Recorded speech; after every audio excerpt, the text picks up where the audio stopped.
শ্রীনগরে গ্রেনেড হামলায় ভ্যাটাগুড়ির সিঙ্গিজানি এলাকায় শহীদ সিআরপিএফ জওয়ান ননীগোপালকে শ্রদ্ধা জ্ঞাপন। বৃহস্পতিবার দুপুরে সিআরপিএফ এর পক্ষ থেকে ভ্যাটাগুড়ির সিঙ্গিজানি শিশু শিক্ষা কেন্দ্রে এক অনুষ্ঠানের মধ্য দিয়ে ছাত্রছাত্রী এবং ওই শহীদ সিআরপিএফ জওয়ানের পরিবার সদস্যদের উপস্থিতিতে আয়োজিত হয় শ্রদ্ধা জ্ঞাপন কর্মসূচি।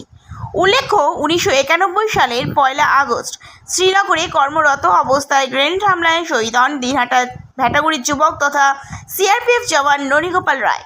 এরপর থেকেই প্রত্যেক বছর এই দিনটিকে স্মরণীয় রাখতে সিআরপিএফ এর পক্ষ থেকে শ্রদ্ধা জ্ঞাপন কর্মসূচি আয়োজিত হয়ে আসছে।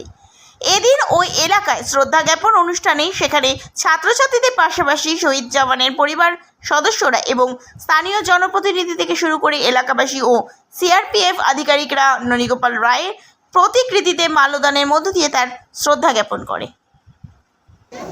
সিআরপিএফতে চাকরি করতো।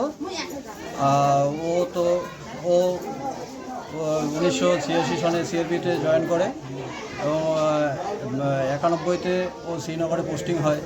পোস্টিং হওয়াতে সেই সময় শ্রীনগরের ওর ডিউটি অবস্থায় ওদের ক্যাম্পে গ্রানাইট হামলা হয়। গ্রানাইট হামলাতে শহীদ হয়ে যায়। সেই শহীদের আজকে প্রথম 1 আগস্টে ও শহীদ হয়েছিল 1991 সনে।